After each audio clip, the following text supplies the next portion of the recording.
জীবন হবে জলের মতো স্বচ্ছ। কিভাবে? জল দিয়ে কিছু সহজ টোটকা পালনের মাধ্যমে।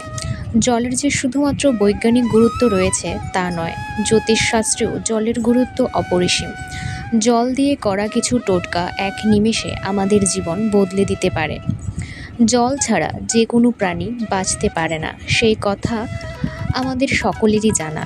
জল আমাদের অতি প্রয়োজনীয় জিনিস। আমাদের শরীরের ৭০% জল দিয়ে তৈরি। তবে জলের যে শুধুমাত্র বৈজ্ঞানিক গুরুত্ব রয়েছে তা নয়, জ্যোতিষশাস্ত্রেও জলের গুরুত্ব অপরিসীম।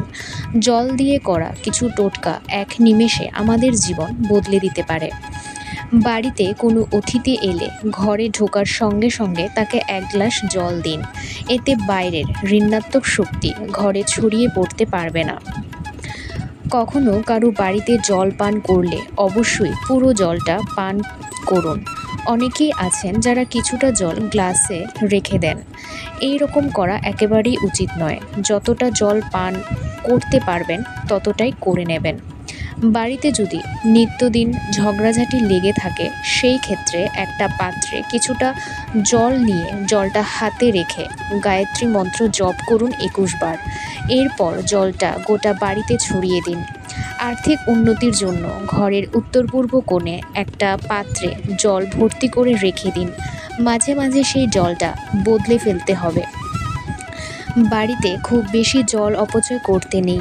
বাড়ির কল যেন সবসময় ঠিকঠাক থাকে, সেই দিকেও নজর দিতে হবে। নষ্ট হওয়া জলের কল দ্রুত বদলে ফেলতে হবে। খাওয়ার সময় জল পান করার জন্য অবশ্যই গ্লাস ব্যবহার করুন।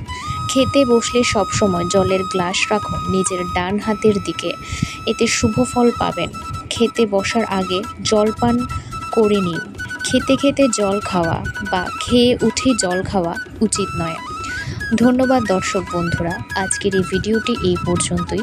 এরকম বিভিন্ন ধরনের তথ্য জানার জন্য আমার এই চ্যানেলটিকে সাবস্ক্রাইব করুন। ধন্যবাদ।